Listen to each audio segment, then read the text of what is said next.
Eh bien, merci beaucoup pour ce moment de grâce. Je crois que nous commençons l'émission aujourd'hui. Yesterday, ça nous a été très embarrassant et aujourd'hui, je crois que ça sera la continuité de notre émission. Je vais prier. Éternel, soyez avec nous au nom puissant de Jésus.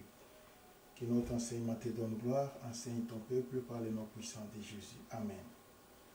Jusque-là, nous sommes en train de parler sur Jean.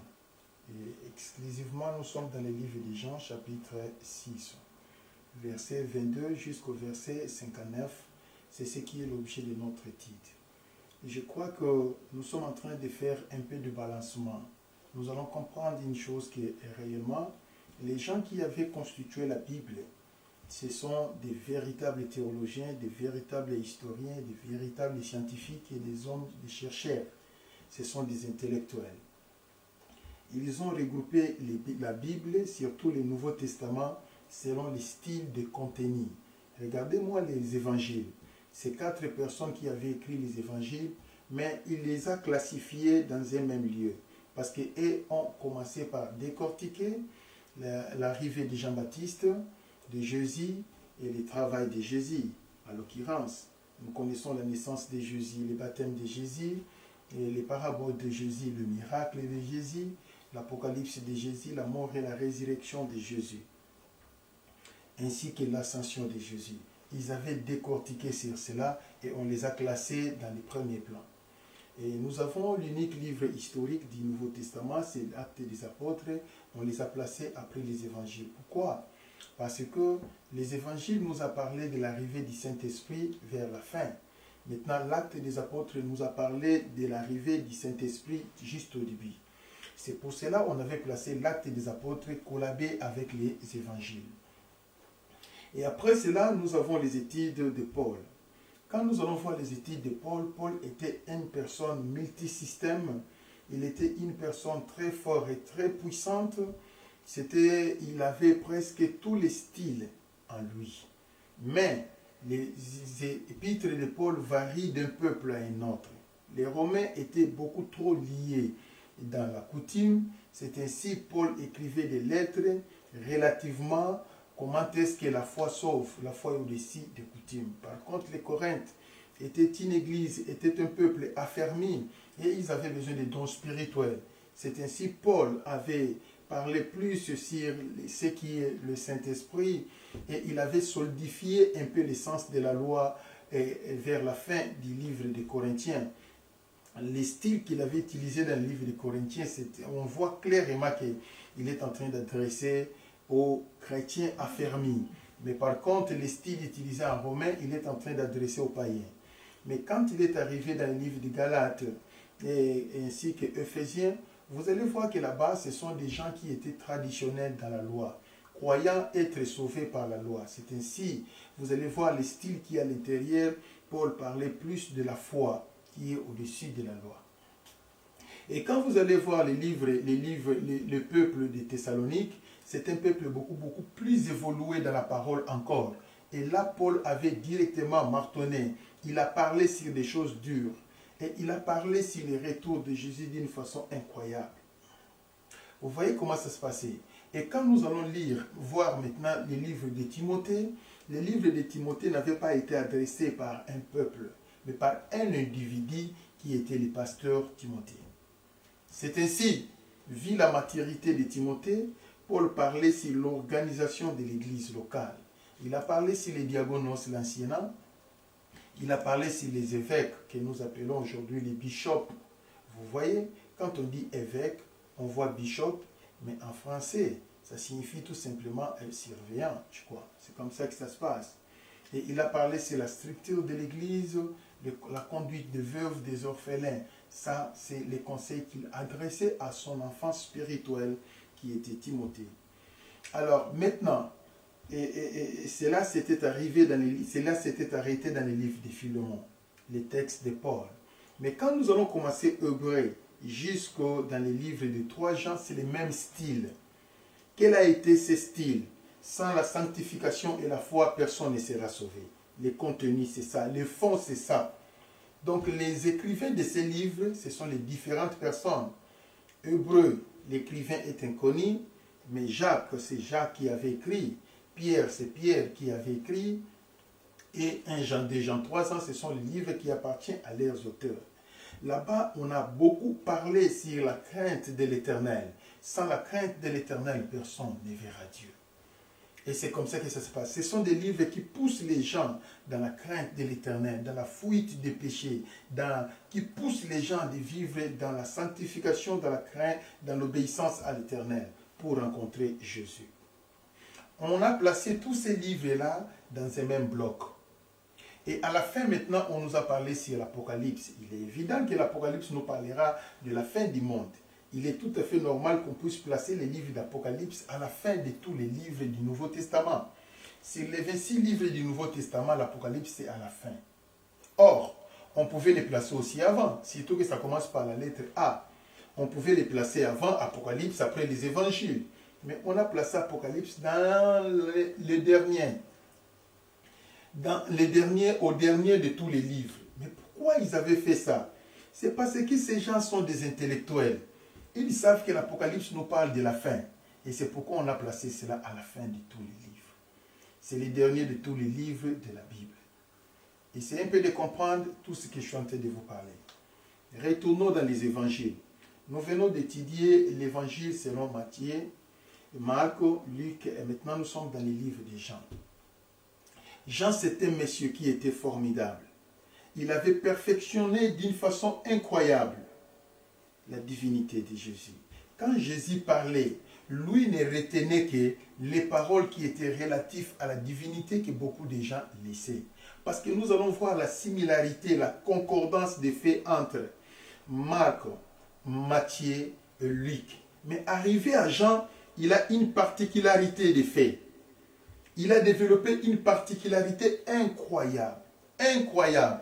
Le commencement de son livre, c'est Jean chapitre 1, verset 1. La manière dont il a fait la démonstration, comment au commencement était la parole était avec Dieu, et la parole était Dieu. Et il fait la démonstration, il dit que la parole, c'est cela qu'on appelle la vie. Il démontre, il dit que la vie, c'est cela qu'on a appelé la lumière du monde. Il démontre qu'il y a quelqu'un qui était venu pour rendre témoignage de la lumière. Lui ne l'était pas, mais il était venu pour rendre témoignage de la lumière, c'est Jean. Il démontre comment est-ce que cette lumière qui est la parole qui s'était faite chair, qu'on a appelée Jésus. Wonderful. Et maintenant, la conclusion, il dira qu'à tous ceux qui l'ont réussi, à ceux qui croient en son nom, il leur donne le pouvoir de devenir enfants de Dieu. Formidable, n'est-ce pas? Mais regardez la démonstration révélationnelle qu'il a présentée, qu'il nous a présentée dans le livre de Jean chapitre 3. Ça, c'est l'histoire de Nicodème. C'est nulle part ailleurs dans la Bible. Il dit, si une personne est née de l'eau et de l'esprit, il ne peut pas voir le royaume des cieux. Il a appelé cela la nouvelle naissance. Ça, c'est la deuxième formule que M. Jean nous présente pour devenir enfant de Dieu. Il y en a beaucoup de formules, mais ça, c'est la deuxième formule. La première, croire et recevoir pour devenir enfant de Dieu. Jean 1,12. Rappelez-vous de cela. Alors, croire est catalysé par le Saint-Esprit. C'est le Saint-Esprit qui catalyse, qui pousse. Non. Croire est catalysé par la parole. C'est la parole qui pousse l'homme de croire. Mais recevoir est catalysé par le Saint-Esprit. C'est le Saint-Esprit, c'est lui qui pousse l'homme de recevoir. Ouvrez vos esprits et comprenez. Maintenant, ici, il parlera de la naissance de l'eau, de la parole, et de la naissance dans le Saint-Esprit pour devenir enfant de Dieu. Incroyable. Vous voyez, mais la naissance dans la parole de Dieu, dans l'eau de la parole, est catalysée par la parole de Dieu, mais dans le Saint-Esprit est catalysée par le Saint-Esprit lui-même. Vous voyez, par ailleurs, nous avons d'autres formules. Par exemple, dans les livres des Actes des Apôtres, là, on nous parlera de croire et de recevoir. Mais quand on croit, c'est par la puissance de la parole que nous croyons. Mais quand on reçoit, c'est par la puissance du Saint-Esprit. Quand on se convertit... qu'est-ce que j'ai dit? Jesus, my God. Quand on dit, répentez-vous et convertissez-vous, ça c'est acte d'apologie for that. Je demande pardon. Quand acte des apôtres dit, répentez-vous et convertissez-vous, alors vous recevrez les dons, dit ce qui est le Saint-Esprit. Donc la puissance de la conversion dépend du Saint-Esprit et la puissance de la repentance dépend de la parole. Le tout, c'est pour devenir enfant de Dieu. Par ailleurs, on nous parlera de la régénérescence. Il faut qu'il y ait une régénérescence pour que la personne devienne enfant de Dieu. N'est-ce pas? Ça, c'est tellement merveilleux. Ce sont tous des formules qui nous ramènent pour devenir des enfants de Dieu. Ça revient au même, malgré des différents mots, des différents vocabulaires, ça revient au même. Ça, ce sont des styles que lui avait utilisés. Mais il y a encore quelque chose d'incroyable que nous avons trouvé dans l'histoire de Nicodème, lesquels, vous pouvez imaginer, lui qui parle, il était juif, mais il fait la démonstration que, oui, écoutez-moi bien, les amis il fait la différence entre l'épouse et les amis de l'époux. Donc, il dit qu'il y a un époux, il y a les amis de l'époux et il y a l'épouse qui appartient à l'époux. Wonderful. Il dit que l'époux et les amis de l'époux sont dans la joie. Quand on voit l'épouse préparée pour l'époux, wonderful. Mais qui sont les amis de l'époux? Ce sont les juifs. Eux, c'est les amis de l'époux. Mais l'épouse, c'est qui? Mais ce n'est pas les juifs. L'épouse se trouve dans les nations. Vous voyez, les gentils et les nations, c'est eux l'épouse. Mais nous, nous sommes les amis de l'époux. Nous sommes dans la joie parce que nous sommes sauvés. Mais par contre, Ésaïe a dit, mais dans les extrémités de la terre, j'entends les bruits de triomphe, les bruits de la joie. Et moi, je suis dans la tristesse. Je suis en train de pleurer. Qui? Moi, Ésaïe, qui représente les Juifs. Pendant que les nations sont dans la joie, nous avons un sauveur. Nous avons le Messie. Nous contemplons Messie. Israël est en train de pleurer dans des grincements de dents, dans des pleurs contre Gaza, dans la guerre contre Gaza, la guerre contre Liban, la guerre contre l'Égypte, la guerre contre tous les pays voisins. Lui est en train de pleurer. Mais les nations sont en train de chanter Hosanna au fils de David. Nous avons un sauveur qu'on appelle le Messie. Mais Israël jusqu'à aujourd'hui n'a pas réussi le Messie. Mais pourquoi? Mais c'est parce que la Bible dit une partie d'Israël est tombée dans l'endurcissement jusqu'à ce que la totalité des païens, des nations, des gentils seront sauvés. Mais qui avait endurci Israël de ne pas accepter Jésus? C'est Dieu. C'est Dieu qui a fait ça pour que nous soyons sauvés. Dans les 70 semaines de Daniel, les 2000 ans de l'Église n'étaient pas mentionnés. C'était une période de la prolongation qu'on avait accordée aux nations. Nota bene. Et quand l'enlèvement de l'Église aura lieu dans bientôt ici, chez les nations, il n'y aura plus de grâce, il n'y aura plus d'esquisse, c'est déjà trop tard. C'est déjà trop tard. C'est comme ça que ça se passe. Quand je fais des analyses sur les vaccins, je fais de l'analyse sur l'arrivée de Corona. J'ai vite compris qu'après l'enlèvement de l'Église, il n'y a personne qui sera sauvé chez les nations. C'est impossible. On ne sera pas sauvé. Fais comme si les vaccins étaient la marque de la bête 666. Qu'allons-nous faire? Comment allions-nous rentrer dans nos pays? Dans nos pays, nous n'avons rien. On n'a pas investi. La majorité de ceux-là qui sont ici, qui disent que nous sommes des chrétiens. Mais qu'est-ce qu'on a fait? Comment on allait fuir? C'est impossible. C'est absolument impossible. C'est lui qui allait accepter d'abandonner l'Europe pour retourner au Congo, allait devenir le plus pauvre que les Congos qu'il trouvera là-bas. Et c'est impossible de résister. Vous voyez comment ça se passe? Et en plus, s'il faudrait fuir la marque de la bête 666, il ne faut pas quitter l'Europe pour aller à Kinshasa. À Kinshasa, on aura ça. Retourner dans des villages. Est-ce que toi, tu étais prêt pour retourner? Dans des villages. Tu vis en Europe, tu vis en Belgique, tu vis où? En Suède, tu vis en France, tu es en Angleterre. Peut-être tu es au Canada, ou soit tu es aux États-Unis ou ailleurs. Est-ce que tu étais prêt de retourner dans les villages natals pour aller fuir 666? Je crois que tu n'étais pas prêt. Tous voulaient dire que bon, nous allons rester ici en Europe, nous allons mourir ici. Mais tu allais recevoir la marque de la bête, c'était inévitable de réussir. Parce que quand nous allons suivre les principes de la Bible, personne ne peut vendre ni acheter. Ici en Europe, nous on ne vend pas. Les chailleurs, c'est à Kinshasa. Nous on ne vend pas. Personne ne peut vendre ni acheter. Donc personne ne peut travailler. Mais comment tu vivras? L'Europe, c'est le travail. Bon, personne ne peut travailler. Personne ne peut voyager. Oh là là. Là, ça devient dur. Et personne ne peut prendre les bus sans avoir la marque de la bête. Mais or, nous prenons les tickets, on n'a pas l'argent pour aller payer les bus. Nous avons des cartes, on achète des cartes, telles que chez nous ici. Vous voyez, nous avons des basse-passes. Hein?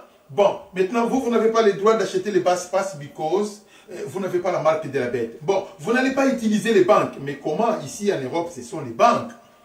Vous voyez, on n'a pas l'espèce dans la maison. C'est pourquoi il y a moins de criminalité. Un voleur va entrer dans ta maison pour aller transporter quoi? Les téléviseurs. Ça ne vaut pas la peine. Les téléviseurs ne coûtent pas en Europe. Vous voyez comment ça se passe. Maintenant, l'argent, c'est dans la banque. Vous n'avez pas la capacité d'utiliser votre banque si vous n'êtes pas scellé dans les sceaux 666. Il y a quelque chose qui m'a toujours raisonné dans cette histoire des 666. J'ai utilisé ma carte bancaire. Tout à coup, je reçois des lettres qui viennent. On m'envoie une autre carte. On me dit que votre carte est cancellée. Dès que vous allez utiliser ces cartes, vous allez utiliser ça. Quelle est la nouvelle carte? Par contact. Vous payez par contact. Oui. Vous partez au supermarché. Oui. Vous payez par contact et l'argent passe. On n'a pas demandé mon opinion. Parce que cette carte a des inconvénients. Si vous mettez ça dans votre poche ici, une personne qui vient avec la machine qui paye, il fixe là-bas, ça sonne. Oui. Soit c'est mis dans votre sac. Mais si dans les sacs, il n'y a pas tellement d'épaisseur, il fait comme ça, tout l'argent part. On a 1000 moyens pour perdre de l'argent avec ce système. Et en plus, si vous perdez votre carte, c'est fini. La personne va l'acheter beaucoup d'histoires dans des supermarchés. Parce que ça ne demande pas de code. Il suffit seulement de faire tweet et ça passe.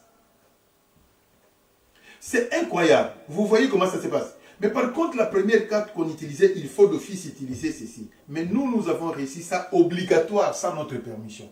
Êtes-vous sûr que nous allons recevoir des marques de la bête avec permission? I don't think so. Je ne pense pas. Maintenant, comment tu viens en Europe, comment tu vas aller voir les médecins si tu n'as pas la marque de la bête? Comment tu vas visiter un avocat si vous n'avez pas la marque de la bête? C'est impossible. Comment vous allez payer l'électricité, le gaz ainsi que de l'eau sans la marque de la bête? C'est impossible. Dis-moi maintenant comment vivre. Comment vivre? Vous n'avez pas la capacité d'utiliser votre voiture. Le tout sera scellé par 666. Qui vivra? Bon, faites comme si l'arrivée de Corona, c'était justement l'introduction de 666. Les vaccins, c'était 666. Est-ce que tu étais prêt de fuir? Tu étais prêt de fuir, de quitter l'Europe? Aucune femme n'était prête ici en Europe. Jamais. Vous n'étiez pas prête de quitter. Et même les hommes n'étaient pas prêts de quitter, sauf moi, j'étais prêt de fuir. Ah oh là là, j'allais courir. J'allais courir, j'allais fuir. Parce que je connais qu'en Europe, ici, il n'y a pas la vie. C'est de cette manière-là que ça se déroule. Ouvrez vos esprits et comprenez. Mais M. Jean est en train de parler, et il y a les amis de l'époux, et il y a l'épouse. Et nous sommes l'épouse. Les amis de l'époux, c'est Israël. Après l'enlèvement, le Saint-Esprit va quitter les nations, retournera en Israël. Seulement dans ce pays qu'on appelle Israël, c'est là où sera le Saint-Esprit. Le monde entier représentera les ténèbres absolues. C'est incroyable. La Bible dit, un individu saisira, plusieurs personnes saisira un juif, dira, amenez-nous dans votre pays. Pourquoi? Parce que le salut vient des juifs. Le salut proviendra de la montagne de Sion. Ouvrez vos esprits et comprenez. Je ne vais pas parler sur Sion aujourd'hui, c'est tellement grand. Maintenant, quand il est en train de parler, nous sommes arrivés dans le livre de Jean chapitre 6. Dans Jean chapitre 6, c'est encore formidable. Il avait présenté des révélations incroyables. Mais il y a un verset qui est dans le livre de Jean chapitre 6, verset quelque part, que j'aime beaucoup réciter. Il dit ceci, l'heure vient. Ça, je n'ai pas vu ça ailleurs. Il dit, l'heure vient et elle est déjà venue. Où les vrais adorateurs, alléluia, El Shaddai, adoreront le Père en vérité et en esprit. Alléluia. Mais j'aime pas les parler en langue. Et ce n'est même pas mon don, mais ces derniers temps, je commence à avoir envie de parler en langue. Comme si je vais parler en langue un jour. J'aime pas ça. Il dit, l'heure vient et elle est déjà venue, où les vrais adorateurs adoreront le Père en vérité et en esprit. C'est 4:23. Vous adorez sur les montagnes, vous cherchez Dieu où? Dans des cathédrales, dans des temples. Vous cherchez Dieu où? Derrière les pasteurs qui ont des costumes, des pasteurs qui ont l'argent. Vous cherchez Dieu où? Dans des églises carrelées, dans des églises marbrées, loin de là. L'heure vient et elle est déjà venue. où les vrais adorateurs adoreront le Père en vérité et en esprit, dépendamment de leur cœur converti, de leur cœur contrit, de leur cœur brisé, de leur cœur racheté par le sang de Jésus. Blanc, plus blanc que la neige, lavé par le sang de l'agneau, je serai plus blanc que la blanc, plus blanc que neige, blanc, plus blanc que neige, lavé dans le sang de l'agneau Jésus, je serai plus blanc que la neige. Il fait cette démonstration, l'heure vient et elle est déjà venue où les vrais adorateurs adoreront les pères, non selon l'argent, mais en vérité et en esprit. Il y a un autre verset complémentaire qui est là dans les chapitres 5, dans le verset 25. Il dit ceci, il dit, mais l'heure vient et elle est déjà venue. En vérité, je vous l'ai dit, l'heure vient, elle est déjà venue, où les morts entendront la voix du Fils de l'homme. Et ceux qui l'auront entendu vivront. Wonderful. Ça, c'est un verset formidable. L'heure vient et elle est déjà venue, où les morts spirituels entendront la voix du Fils de l'homme. C'est-à-dire quoi? L'heure vient et elle est déjà venue, où les rochers, les cailloux que le diable avait dit à Jésus, transforment les pierres en pain. L'heure vient et elle est déjà venue, où les pierres entendront la voix du Fils de l'homme. Et ils reviendront à la vie. Alléluia. Maranatha. Hey, il est merveilleux. Il dit, l'heure vient, est déjà venue, où les morts physiques, les morts en Christ, les morts avec la loi de Moïse, entendront la voix du Fils de l'homme et ils reviendront à la vie. C'est incroyable. Nagalilea baye koli balu kina ebe batindami malembepe base peli naye. Alléluia.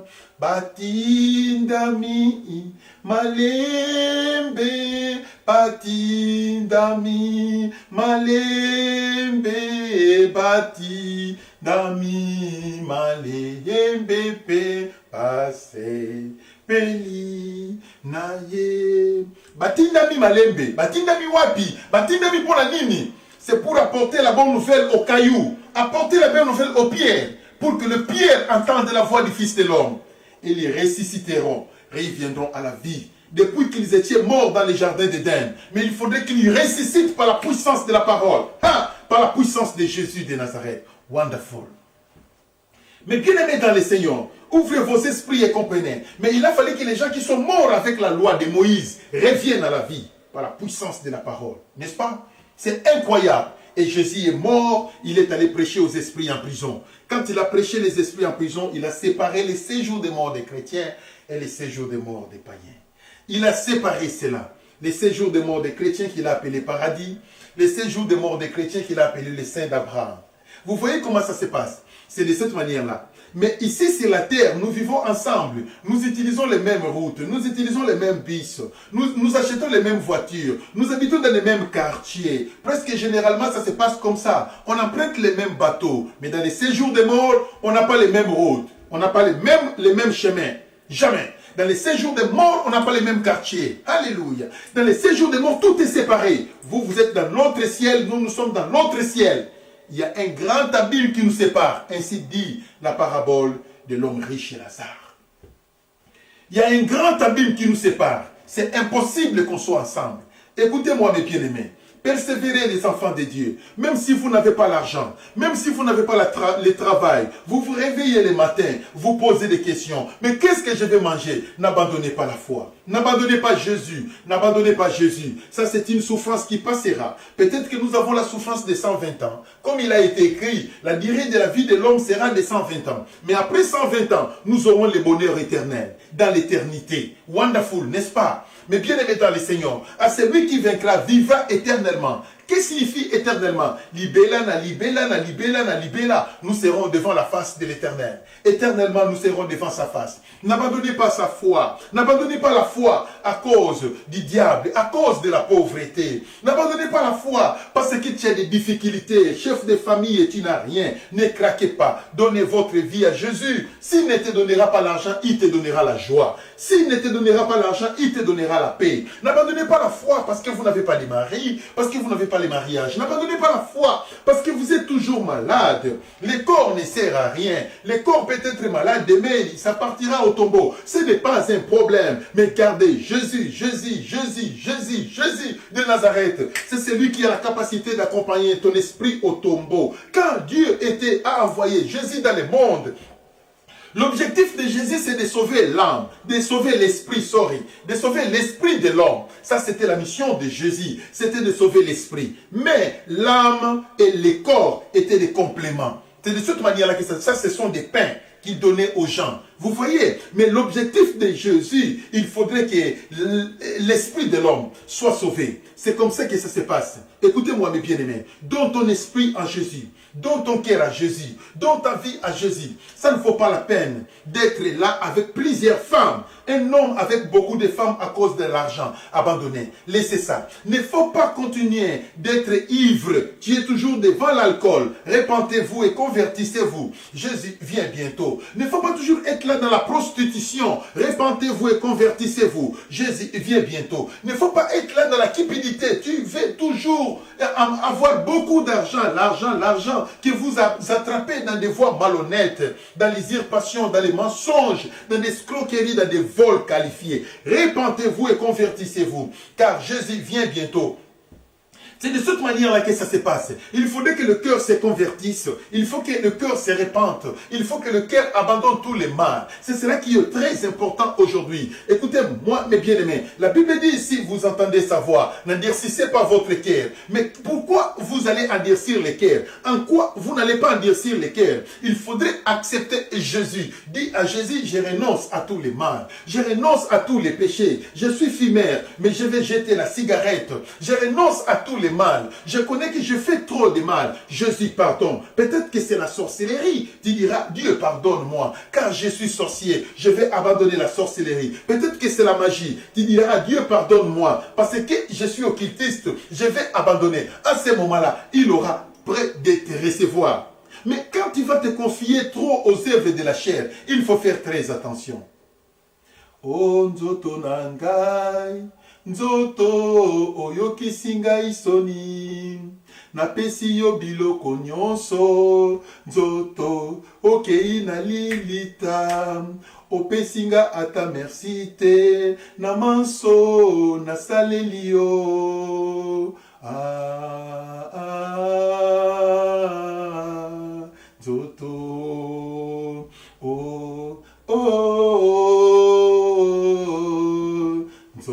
c'est trop tard. Tu peux lui donner tout, mais à la fin, il te payera en monnaie de l'ingratitude, le corps. Mais plutôt si tu donnais ton esprit à Jésus, si tu donnais ta vie à Jésus, sache-le que c'est le changement de toutes choses. Sache-le que c'est le bonheur qui t'accompagne. Le bonheur et la grâce de l'Éternel t'accompagnera tous les jours de ta vie. Attention, nous avons le bonheur de la terre et le bonheur de l'Éternel. Nous avons la grâce de Dieu et la grâce du monde. Mais le bonheur et la grâce de l'Éternel t'accompagnera tous les jours de ta vie. Et tu habiteras toujours dans la maison de l'Éternel. Alléluia.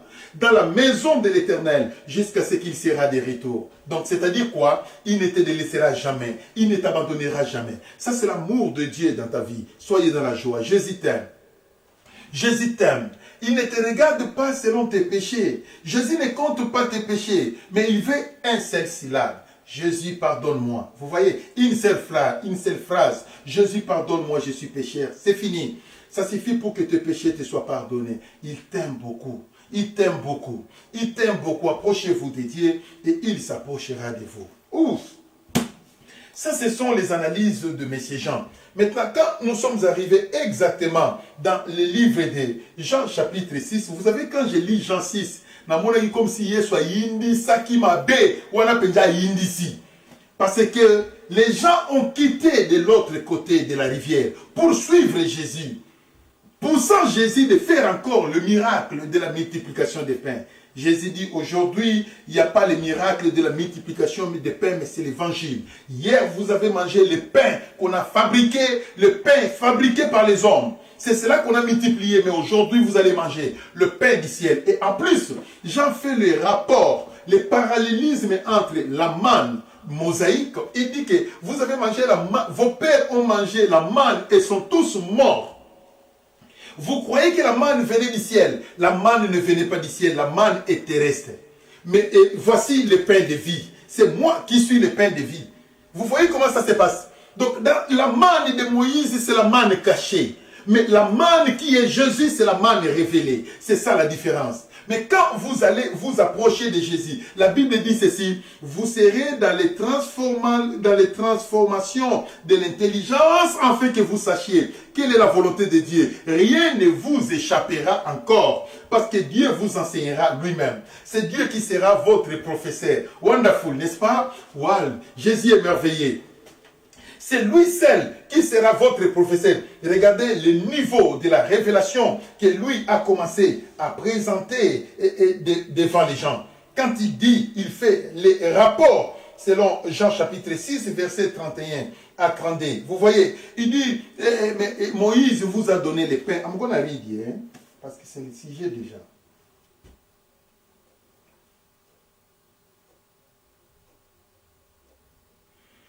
Vos pères ont mangé la manne dans le désert, selon qu'il est écrit. Il leur donna le pain du ciel à manger. Jésus leur dit, en vérité, je vous l'ai dit, Moïse ne vous a pas donné le pain du ciel, mais mon Père vous donne le vrai pain du ciel. Or, dans les écritures de Torah, on a écrit, Dieu leur a donné le pain du ciel parce que ça tombait du ciel. Jésus est venu corriger. Il dit, ce n'était pas le pain du ciel, ça s'est fabriqué dans les nuages. Tout cela, c'est la terre. Mais le vrai pain qui est venu au-dessus de la constellation, au-dessus de la galaxie, au-dessus de tout ce qui est élevé, c'est moi, Jésus. Je suis le pain du ciel. C'est incroyable. Il a fait la démonstration de la parole de Dieu. Et tous étaient restés bouche bée. Et après, dans le verset 35, Jésus se prononce. Il a dit que ce soit bimisi frazoyo. Mais Jésus s'était prononcé dans le livre de Jean chapitre 35, chapitre 6, verset 35. Il dit, Jésus leur dit, je suis le pain de vie. Celui qui vient à moi n'aura plus jamais faim. Et celui qui croit à moi n'aura plus jamais soif. Jamais. Il dit, je suis le pain de vie. Vous devez vouloir me manger. Or, le pain de Moïse donnait la vie au corps mortel. Mais le pain qui est Jésus donne la vie au corps de l'esprit. C'est l'esprit de l'homme qui reçoit la vie. Alléluia. Jésus est merveilleux. C'est la différence entre Moïse et Jésus. Le Moïse de l'Ancien Testament et le Moïse du Nouveau Testament. Tous deux avaient la mission de faire sortir le peuple de l'Égypte pour les amener à la terre promise. Vous voyez, l'Ancien Testament, il a fait sortir le peuple en Égypte pour les amener à la terre promise. Dans le Nouveau Testament, Jésus nous a délivré le peuple de l'Égypte du monde pour nous amener à la terre promise qui est la nouvelle Jérusalem. C'est la même mission. C'est incroyable. Je bénis l'Éternel car il nous aime beaucoup. De la manière dont Moïse n'avait pas entré à la terre promise, mais il est arrivé à Canaan, mais pas à la terre promise. Attendez, sinon je vais confondre. Canaan, terre promise. Il est arrivé à la terre promise, mais il n'est pas arrivé à Canaan. C'est ce que je voulais dire.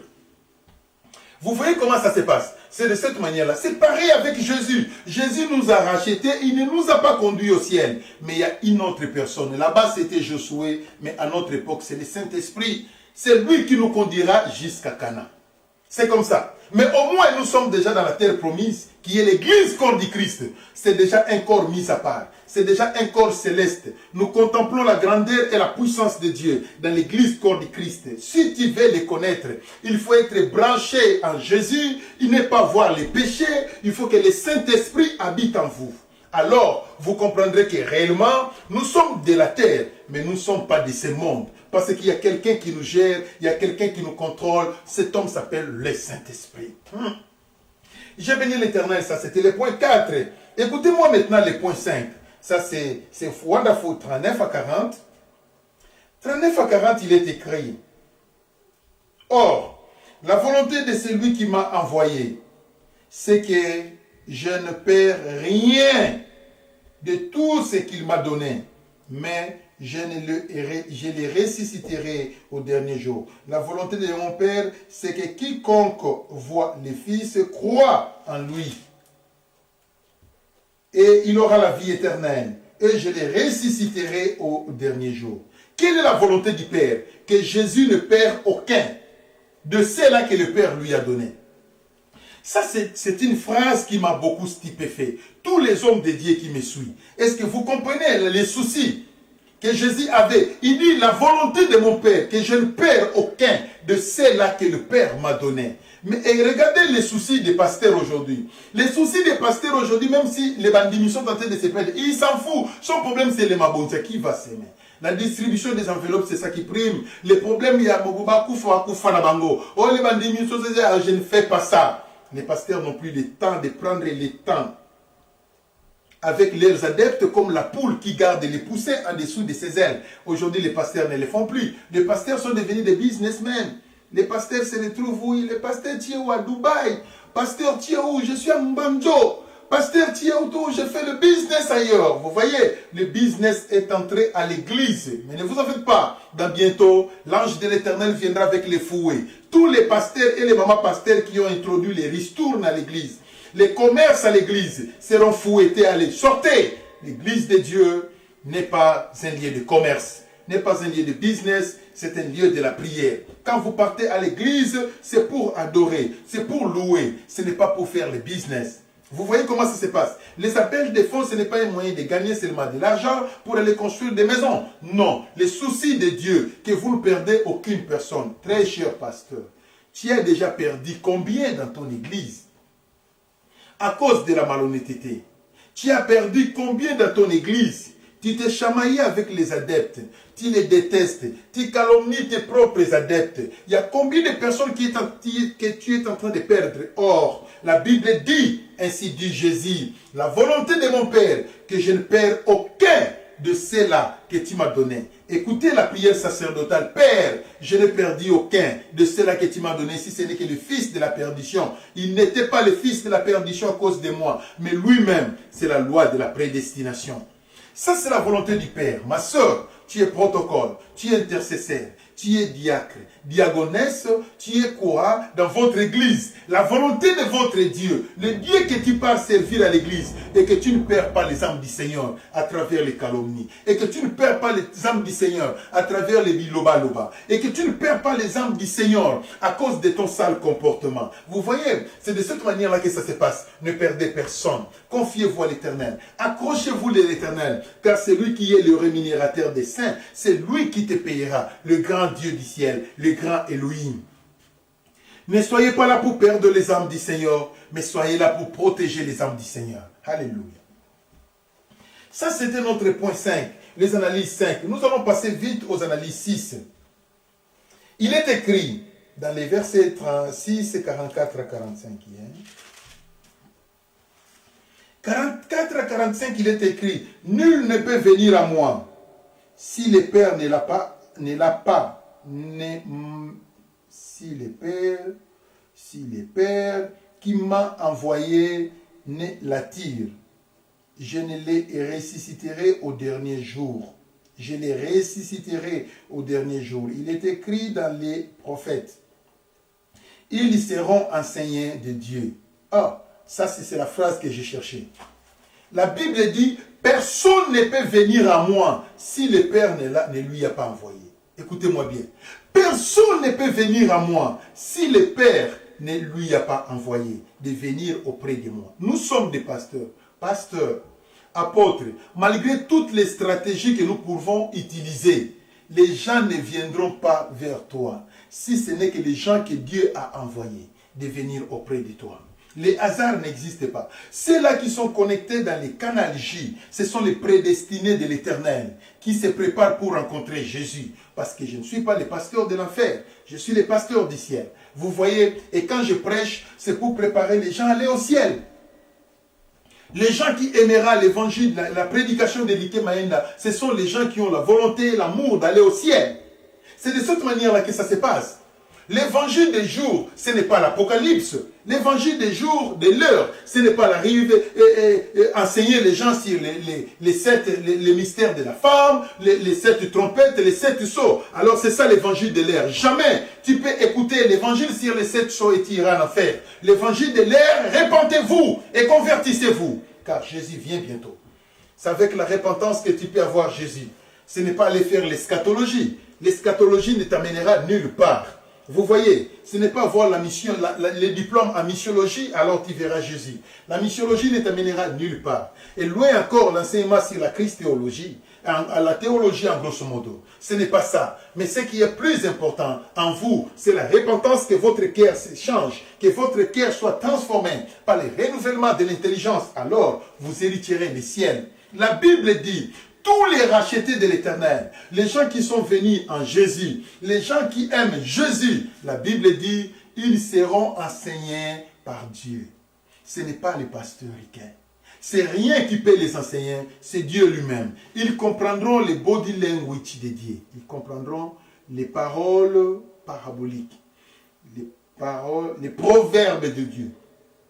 Ils comprendront les proverbes de Dieu. Ils comprendront tous ces langages de Dieu. Et la Bible dit, ils seront enseignés par Dieu lui-même. Mutu oya Saint-Esprit. Saint-Esprit yé moko mutu atambusaka yé. Saint-Esprit mutu apesaka olingo kende église telema kende église ko yoka mungongo. Opesi na offrande te beme offrande na yo. Na opesi dim te mema dim na yo. Lelo sambelité sambela. Au gêné te semaine au gêné. Ils seront enseignés par Dieu lui-même. Ainsi dit la Bible. Wonderful. Je bénis l'Éternel. Mais qui sont ceux-là? Ce sont les gens qui ont été destinés, prédestinés à aller au ciel, à rencontrer Jésus. C'est ça ce que dit la Bible. Je bénis l'Éternel car il nous aime beaucoup. Et qu'est-ce qui s'était passé? Il y a un point final que j'aimerais encore décortiquer avec vous. Ils seront enseignés par Dieu. Il faut être enseigné par Dieu. Le dernier point, c'est quoi? Jésus va parler de la chair et le sang. Il y a quelque chose que je vais expliquer, mais pas aujourd'hui. Je vais conclure ça demain. Là, c'est demain que je vais finir à expliquer tout cela. La Bible est mise à côté. Voici l'enseignement du jour. C'est tellement profond, Jean chapitre 6. Il faut lire ça. Lire ça encore. Lisez ça encore. Répétez ça encore. Il y a des grandes révélations à l'Éternel. Soyez connectés à Dieu. Je connais que ce sont des chapitres que les païens n'aiment pas lire. Ils ne comprennent pas ce qu'il y a à l'intérieur. Les païens ont leurs versets qu'ils adorent, mais pas de tels versets. Ici, c'est trop spirituel. Pour eux, ça dépasse l'entendement. Mais pour toi, c'est ça la nourriture spirituelle qui sauve la vie de l'homme. Jésus se présente et dit, je suis le pain de vie. Il dit, c'est moi qui suis le pain de vie. Vos pères ont mangé la manne, ils sont tous morts. On a dit qu'ils ont mangé la manne qui tombait du ciel. Non, ça ne venait pas du ciel. Vous voyez comment ça se passe? La manne était de la terre. Il a corrigé ça. Mais c'était écrit dans les annales de l'Ancien Testament. Il dit la manne ne tombait pas du ciel, était de la terre. C'est moi qui suis venu du ciel de pain de vie. Je suis le pain de vie. C'est lui qui mangera de ce pain. Et c'est son esprit qui sera sauvé. Il n'ira plus à l'enfer, mais il sera sauvé. Vous voyez l'essence de la parole? C'est cela. C'est la fin de mon message. Je vais prier pour vous. Soulevez les mains. Batindami malembe, batindami malembe, batindami malembe pe pase peli naye. Soulevez les mains. Dis à Dieu éternel, rendez-vous yangana yolola. Je t'aime Jésus. Je ne veux pas reculer en arrière. Je vais avancer. Prions tout le monde. Batindami malembe, batindami malembe, batindami malembe pe base pelinaye. Éternel, je remets tes enfants entre tes mains. Que tout soit béni. Soyez avec eux. Que ton nom soit sanctifié dans leur vie. Oui, Éternel, Je veux que tu fortifies la foi de chacun, fortifie la vie de chacun. Bénis ton peuple, Seigneur Jésus. Je veux que les malades soient guéris. Ba oyo bazoka tolo pasi babika na kombo na Yesu. Ba oyo bazoka estomac pasi babika na kombo na Yesu. Ba oyo tension ezo ningana babika na kombo na Yesu. Ba oyo bazoka libumu pasi babika na kombo na Yesu. Ba oyo bazoka makolo pasi babika na kombo na Yesu. Ba oyo bazoka minu pasi bakangola na kombo na Yesu. Ba oyo bazoka mukongo pasi bakangola na kombo na Yesu. Recevez la paix, le salut, la vie, le bonheur. Par le nom de Jésus, qui est notre seul Seigneur et Sauveur. Amen. I love you so much. Bye. À nous revoir demain.